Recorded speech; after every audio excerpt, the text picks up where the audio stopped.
Hello, welcome back. In this role, I'm back with Jenny, or Jen, as she prefers to be called, for a 5-minute role.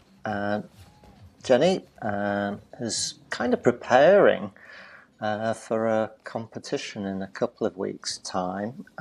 In fact, this weekend at the time of recording.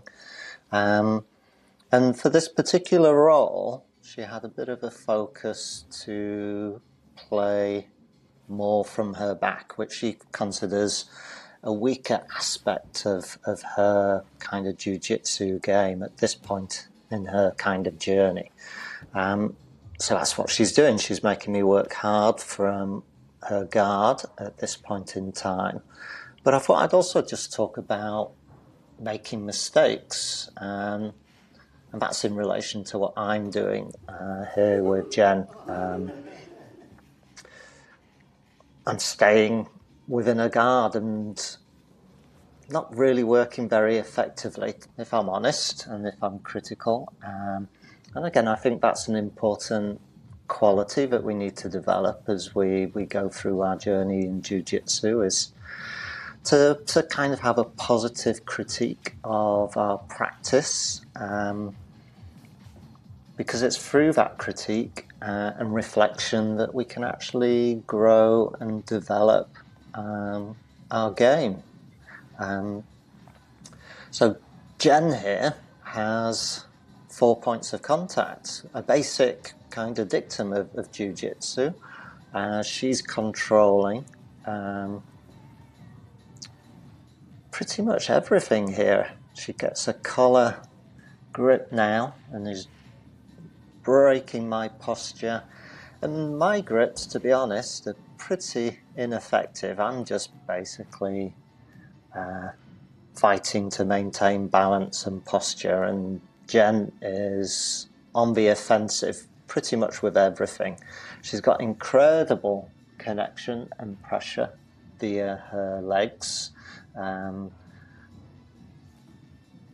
right now, as you can see, I'm basically stymied as Jen is seeking to take me off angle to get a balance. There I threaten a cross collar, but very ineffective. She's able to make some space, but she's back on the attack again, looking for that lapel. So my mistakes are basically, I'm just being a bit too passive here. I do manage to get some kind of sweep, but again, 4 points of contact. I'm having to work on my knees, which again isn't very effective. Again, it's part of the deficit of being an amputee. Here I am, just saying off camera to the folks who are watching just how well Jen is controlling the grip, so much so that I say that I'll pull my arm out of the sleeve, because right now she's got a 2-on-1. There she goes. She lets go. She didn't have to let go, but she let go. But at all points, basically, in this role, Jen's in control. She's got the initiative, forces me to again readjust, and again it's something I need to develop, having much more positive points of connection with what I've got.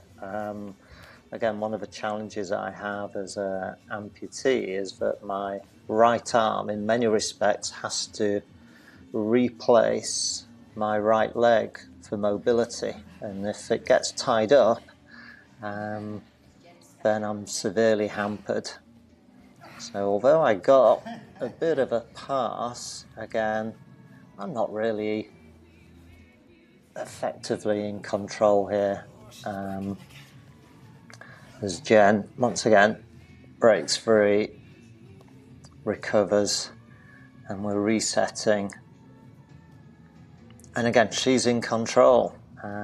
My points of contact or connection just aren't that effective. It's so basic in terms of what is expected in jiu-jitsu, but if you really think about your own personal game and think about how effective your connections are throughout a role or throughout a training session, you may find, like I do, that you could do better.